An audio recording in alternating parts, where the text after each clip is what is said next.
ನಮಸ್ಕಾರ. ನಮ್ಮ ದೇವಸ್ ಚಾನಲ್ಗೆ ಸ್ವಾಗತವನ್ನು ಬಯಸ್ತಾ, ಬಂಧುಗಳೇ, ಮತ್ತೊಂದು ಐತಿಹಾಸಿಕವಾಗಿರ್ತಕ್ಕಂಥ ಸ್ಥಳಗಳನ್ನು ತಮಗೆಲ್ಲರಿಗೂ ಪರಿಚಯ ಮಾಡಿಸ್ತಾ ಇದ್ದೇನೆ. ಅದೇ ನಮ್ಮ ಚನ್ನರಾಯಪಟ್ಟಣದ ಹಿರಿಸಾವೆ ಹೋಬಳಿಯಲ್ಲಿ ಬರ್ತಕ್ಕಂಥ ನುಗ್ಗಿಹಳ್ಳಿ ಗ್ರಾಮದಲ್ಲಿರ್ತಕ್ಕಂಥ ಶ್ರೀ ಲಕ್ಷ್ಮೀ ನರಸಿಂಹಸ್ವಾಮಿ ಸನ್ನಿಧಾನವನ್ನು ತಮಗೆಲ್ಲರಿಗೂ ಪರಿಚಯ ಮಾಡಿಸ್ತಾ ಇದ್ದೀನಿ. ಇದು ಅತ್ಯಂತ ಹಳೆಯ ಕಾಲದ ಸನ್ನಿಧಾನ. ಇಲ್ಲಿ ಯಾವುದೇ ಕಾರಣಕ್ಕೂ ಹೊಸದ ವಿಧಾನಗಳು ಯಾವುದೂ ಇಲ್ಲ.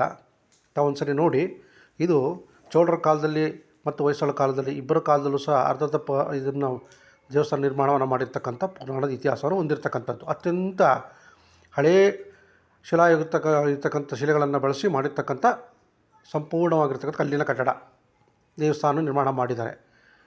ಇದರ ನಿರ್ಮಾಣ ಕಾರ್ಯವನ್ನು ನಾವು ಹೊಯ್ಸಳ ಕಾಲ ಮತ್ತು ಚೋಳರ ಇಬ್ಬರು ಆಡಳಿತ ಕಾಲದಲ್ಲಿ ನೋಡ್ಬೋದು. ದೇವಸ್ಥಾನವನ್ನು ಸಹ ಬಹಳಷ್ಟು ಧಾರ್ಮಿಕವಾಗಿ ದೇವನ ಕೆತ್ತನೆ ಕೆಲಸವನ್ನು ಮಾಡಿದ್ದಾರೆ. ತುಂಬ ಸುಂದರವಾಗಿರ್ತಕ್ಕಂಥ ಕೆತ್ತನೆ ಕಾರ್ಯ. ಇತ್ತೀಚೆಗೆ ನಾವು ಹೋದಾಗ ಅದರ ನವೀಕರಣ ಕಾರ್ಯ ನಡೀತಾ ಇತ್ತು. ಗರ್ಭಗುಡಿ ಒಳಗೆ ನವೀಕರಣ ಕಾರ್ಯ ನಡೀತಿರೋದ್ರಿಂದ ಗರ್ಭಗುಡಿಗೆ ಯಾರನ್ನೂ ಪ್ರವೇಶ ಮಾಡ್ತಾ ಇರಲಿಲ್ಲ, ಒಳಗೆ ಹೋಗೋದಕ್ಕೆ ಯಾರಿಗೂ ಅವಕಾಶ ಕೊಡಲಿಲ್ಲ. ನಾವು ಅದಕ್ಕೆ ಸಂಪೂರ್ಣವಾಗಿ ದೇವಸ್ಥಾನ ಚಿತ್ರವನ್ನು ಹೊರಾಂಗಣ ಘಟಕವನ್ನು ಮಾಡಿದ್ದೇವೆ.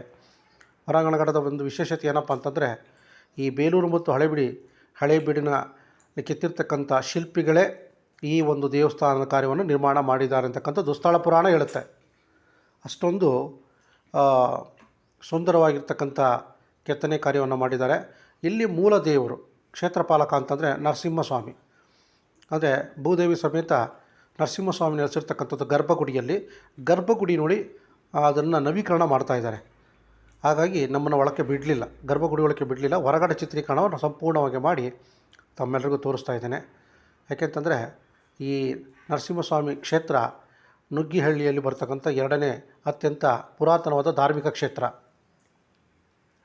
ಒಂದು ಸಾರಿ ಅದರ ವೀಕ್ಷಣೆಯನ್ನು ಮಾಡಿ, ಇದರ ಕೆತ್ತನೆಯನ್ನು ಸಹ ಅದು ಹೇಳಿದಲ್ಲ, ಒಂದು ಅಮರಶಿಲ್ಪಿ ಜಕಣಾಚಾರಿ, ಏನು ಬೇಲೂರು ಮತ್ತು ಹಳೇಬೀಡನ ಕೆತ್ತನೆ ಕಾರ್ಯ ಮಾಡಿರ್ತಕ್ಕಂಥ ಅಮರಶಿಲ್ಪಿ ಜಕಣಾಚಾರಿ ಮತ್ತು ಡಂಕಣಾಚಾರಿ ಅವರ ತಂಡದಿಂದಲೇ ಸಹ ಈ ಒಂದು ದೇವಸ್ಥಾನದ ಕಾರ್ಯವನ್ನು ಕೆತ್ತನೆ ಕೆಲವು ಮಾಡಿದ್ದಾರೆ ಅಂತಕ್ಕಂಥ ಒಂದು ಮಾಹಿತಿಯನ್ನು ಸಹ ಇಲ್ಲಿನ ಸ್ಥಳ ಪುರಾಣ ಅರ್ಚಕರು ಕೊಟ್ಟಿದ್ದಾರೆ. ನೋಡಿ, ಅಲ್ಲಿ ಕನ್ನಡ ಹಿಂದೂ ಸಂಸ್ಕೃತಿಯ ಹಳೆಗನ್ನಡದ ಶಿಲಾಶಾಸನವನ್ನು ತೋರಿಸ್ತಾ ಇದ್ದಾರೆ. ನೋಡಿ, ಅಲ್ಲಿ ಸಿಕ್ಕಿರ್ತಕ್ಕಂಥ ಹಳೆಗನ್ನಡದ ಶಿಲಾಶಾಸನ ನಾವು ಕನ್ನಡ ಓದಲಿಕ್ಕಾಗಲ್ಲ, ಆದರೂ ಅದರ ಕೆತ್ತನೆ ಕಾರ್ಯವನ್ನು ಒಂದು ಬಂಡೆಯ ಮೇಲೆ ಮಾಡಿದ್ದಾರೆ. ಈ ದೇವಸ್ಥಾನ ಎಷ್ಟೇ ಶತಮಾನದ್ದು, ಯಾರ ಕಾಲದಲ್ಲಾಗಿದ್ದು ಅಂತಕ್ಕಂಥದ್ದು ಸಂಪೂರ್ಣವಾಗಿರ್ತಕ್ಕಂಥ ಚಿತ್ರಣವನ್ನು ತೋರಿಸ್ತಾ ಇದ್ದಾರೆ. ಹೊರಾಂಗಣ ಘಟಕ ಕಲ್ಲು ಹಾಸು ಹಾಕಿದ್ದಾರೆ. ಸಂಪೂರ್ಣ ಒಂದು ಕೋಟೆ ಇದೆ, ಸುತ್ತಲೂ ಕೋಟೆಯ ನಿರ್ಮಾಣ ಮಾಡಿರ್ತಕ್ಕಂಥದ್ದು ರಾಜಮನೆತನಕ್ಕೆ ಸಂಬಂಧಪಟ್ಟಿದ್ದು. ನೋಡಿ, ಹೊಯ್ಸಳ ಶೈಲಿ, ನಾನು ಹೇಳಿದೆ ಬೇಲೂರಿನ ಚಿತ್ರಣ ಇಲ್ಲೂ ಮಾಡಿದೆ. ನೋಡಿ, ನಕ್ಷತ್ರಾಕಾರದ ಕಲ್ಲಿನ ಬಳಪದ ಬಂಡೆಯ ಮೇಲೆ ಹೊಯ್ಸಳರ ಕಾಲದಲ್ಲಿ ನಿರ್ಮಾಣವಾಗಿರ್ತಕ್ಕಂಥ ಬೇಲೂರು ಶಿಲ್ಪದ ರೀತಿಯಲ್ಲಿ ಸಹ, ಬೇಲೂರು ಹಳೇಬೀಡು ಕಾಲದ ಶಿಲ್ಪಕಲೆಯ ರೀತಿಯಲ್ಲೇ ಸಹ ಇದನ್ನು ಸಂಪೂರ್ಣವಾಗಿರ್ತಕ್ಕಂಥ ಚಿತ್ರಣವನ್ನು ಮಾಡಿದ್ದಾರೆ. ಎಷ್ಟು ಸುಂದರವಾಗಿ ಆ ನಕ್ಷತ್ರಾಕಾರದ ಕಲ್ಲಿನ ಕಟ್ಟಡದ ಮೇಲೆ ದೇವಸ್ಥಾನದ ನಿರ್ಮಾಣ ಕಾರ್ಯ, ಗರ್ಭಗುಡಿ ಕಾರ್ಯ ಮತ್ತು ಸುಂದರವಾಗಿರ್ತಕ್ಕಂಥ ಸುತ್ತಲೂ ಕೋಟೆ ನಿರ್ಮಾಣವನ್ನು ಸಹ ನೋಡ್ಬೋದು. ನಾವು ತೋರಿಸ್ತಾ ಇದ್ದಾರೆ ನೋಡಿ, ಪ್ರತಿಯೊಂದು ನೋಡ್ತಾ ಇದ್ದಾರೆ. ಯಾಕೆಂದರೆ ಈ ಒಂದು ಮಾಸ ಸಂಪೂರ್ಣವಾಗಿ ಧನುರ್ಮಾಸ ಅಂತ ನಾವೇನು ಕರಿತೀವಿ, ವಿಷ್ಣುವಿಗೆ ಅತ್ಯಂತ ಪ್ರಿಯವಾದಂಥ ಮಾಸ, ನಾರಾಯಣನಿಗೆ ಪ್ರಿಯವಾದಂಥ ಮಾಸ ಇದು. ಹಾಗಾಗಿ ಇಲ್ಲಿ ಹೆಚ್ಚು ಧನುರ್ಮಾಸದಲ್ಲಿ ಪೂಜಾ ಕಾರ್ಯಗಳು ನಡೀತಾ ಇರ್ತವೆ. ಹಾಗಾಗಿ ತಮಗೆ ಇದನ್ನೆಲ್ಲವನ್ನು ನಾವು ಸೆರೆ ಹಿಡಿದು ತೋರಿಸ್ತಾ ಇದ್ದೀವಿ. ನೋಡಿ, ಎಷ್ಟು ಸೂಕ್ಷ್ಮವಾಗಿ ಕೆತ್ತಿದ್ದಾರೆ, ಸೂಕ್ಷ್ಮ ಕಲೆ. ನಾವು ಅಷ್ಟೊಂದು ಈಗ ಆಧುನಿಕ ಶೈಲಿ ಆಗಿಲ್ಲದೆ ಹೋದ್ರೂ ಸಹ, ವೈಜ್ಞಾನಿಕತೆ ಇಲ್ಲದೆ ಹೋದ್ರೂ ಆಗಿನ ಕಾಲದಲ್ಲಿ ಸಿಗ್ತಕ್ಕಂಥ ಸಾಮಗ್ರಿಗಳನ್ನು ಬಳಸ್ಕೊಂಡೇ ಎಷ್ಟು ಚೆನ್ನಾಗಿ ಕೆತ್ತನೆ ಕೆಲಸನ ಮಾಡಿದ್ದಾರೆ. ಆ ಹುಳಿ ಕಾರ್ಯದಲ್ಲಿ ಎಷ್ಟು ಚೆನ್ನಾಗಿ ಕೆತ್ತನೆ ಮಾಡಿದ್ದಾರೆ, ಎಷ್ಟು ನೀಟಾಗಿ ಮಾಡಿದ್ದಾರೆ. ಆ ಮುಖಗಳಾಗಿರ್ಬೋದು, ಅವರ ವಿಗ್ರಹಗಳ ಶಿಲ್ಪಕಲೆನ ನೋಡ್ಬೋದು ನೀವು, ಎಷ್ಟು ಚೆನ್ನಾಗಿ ಮಾಡಿದ್ದಾರೆಲ್ಲ. ಪ್ರತಿಯೊಂದನ್ನು ಸಹ ನೀಟಾಗಿ ಮಾಡಿದ್ದಾರೆ. ಸಾವಿರ ವರ್ಷಗಳಾದರೂ ಸಹ ಶಿಲ್ಪಕಲೆಗಳು ಮಾಸಿಲ್ಲ, ಯಾವುದೇ ಕಾರಣಕ್ಕೂ ಏನೂ ತಗ್ಗಿಲ್ಲ. ನೋಡಿ, ತಾಯಿ ಜಗನ್ಮಾತೆ ಚಿತ್ರಣ ಎಷ್ಟು ಚೆನ್ನಾಗಿ.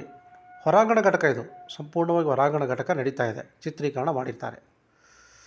ಒಬ್ಬ ಸುಂದರವಾಗಿರ್ತಕ್ಕಂಥ ನೋಡಿ ಮೂರ್ತಿ, ಒಬ್ಬ ಸ್ತ್ರೀ, ಸುಂದರವಾಗಿರ್ತಕ್ಕಂಥ ಮೂರ್ತಿ ಸ್ತ್ರೀ ತನ್ನ ಸೌಂದರ್ಯಕ್ಕೋಸ್ಕರ ಕನ್ನಡಿ ಮುಖಾಂತರ ತನ್ನ ಸೌಂದರ್ಯವನ್ನು ನೋಡ್ಕೊಳ್ತಕ್ಕಂಥ ಚಿತ್ರಣ ಇದು.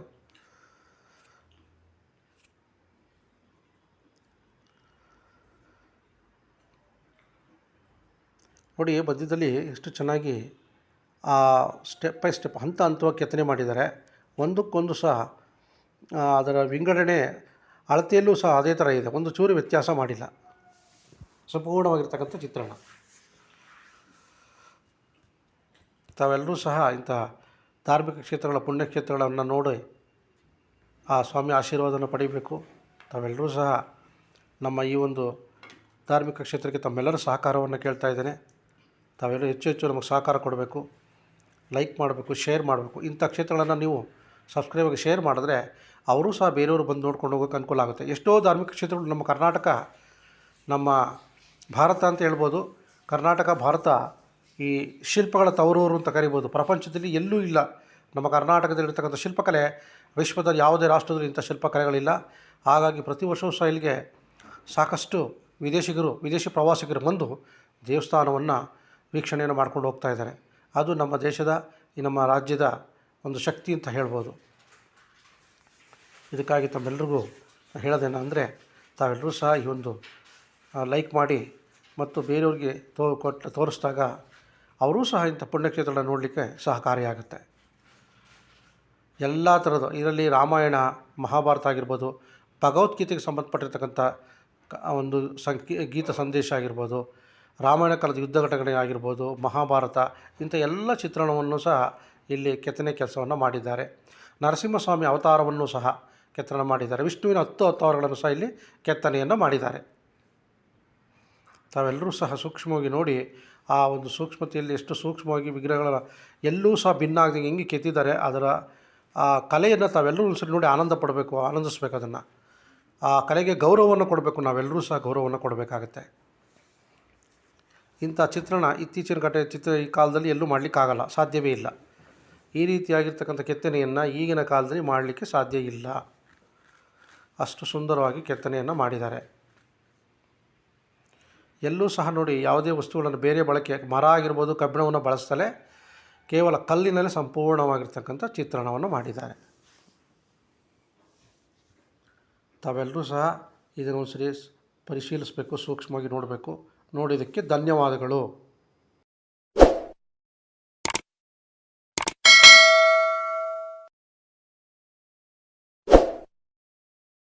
ನಮಸ್ಕಾರ ಸ್ನೇಹಿತರೆ, ನಮ್ಮ ಶ್ರೀ ದೈವ ಕ್ಷೇತ್ರ ದರ್ಶನ ಚಾನಲ್ನ ದಯವಿಟ್ಟು ಸಬ್ಸ್ಕ್ರೈಬ್ ಮಾಡ್ಕೊಳ್ಳಿ.